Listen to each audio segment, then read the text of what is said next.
What's great about this design is that despite the fact that it looks so different, there are still these characteristics that sort of shine through as Range Rover.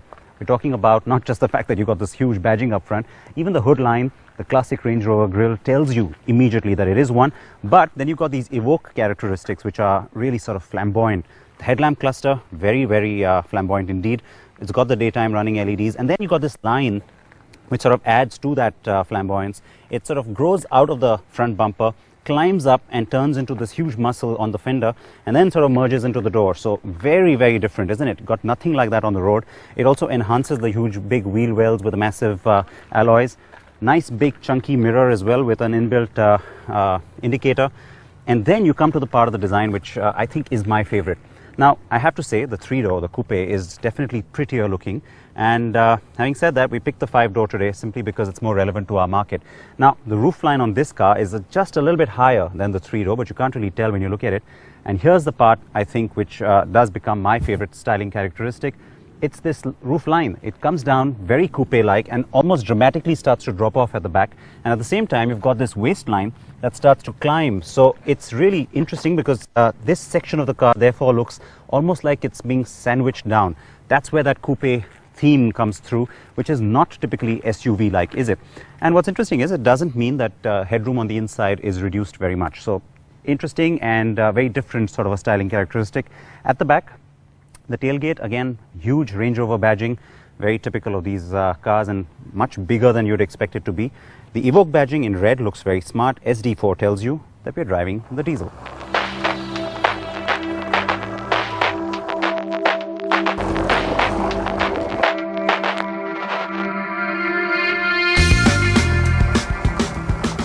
So, what a looker, eh? The Evoque is every bit the modern, eye-catching design masterpiece. But to be a Range Rover, you don't need to be beautiful. You need to be rugged, hardy, and be able to go anywhere at all. Which is exactly what we did.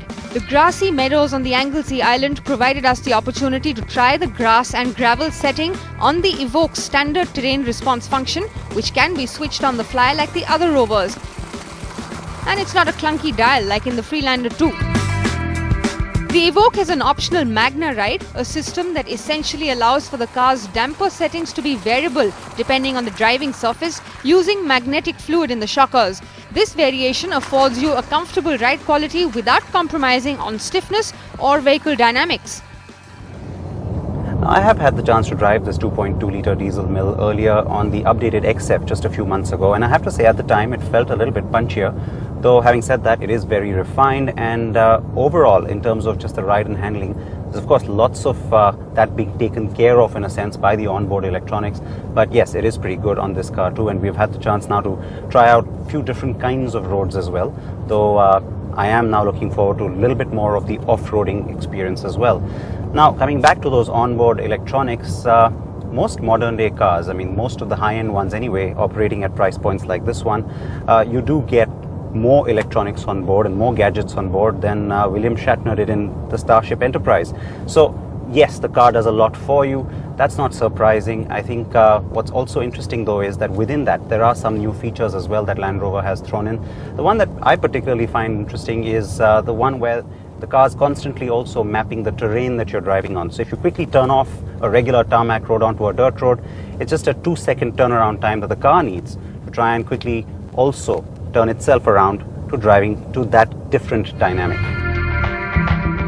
We then got onto some highway and then some narrow country roads, driving through tiny hamlets and twisty hillsides till we arrived at this pipeline, and then the true off-roading began.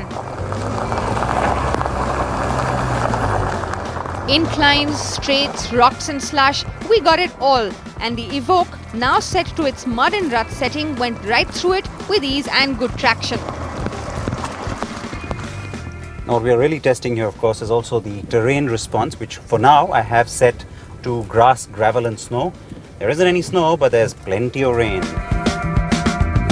Back on solid ground, we almost wanted to head right back into the slush, but on we went, now getting the feel of the car on broad and smooth tarmac again. We were now heading back to Liverpool. Yeah, of the Beatles, same indeed. Love, love, we do. NDTV's cricket app, Android and iPhone. fastest scorecard, special analysis, and much more. Download free. ndtv.com/apps.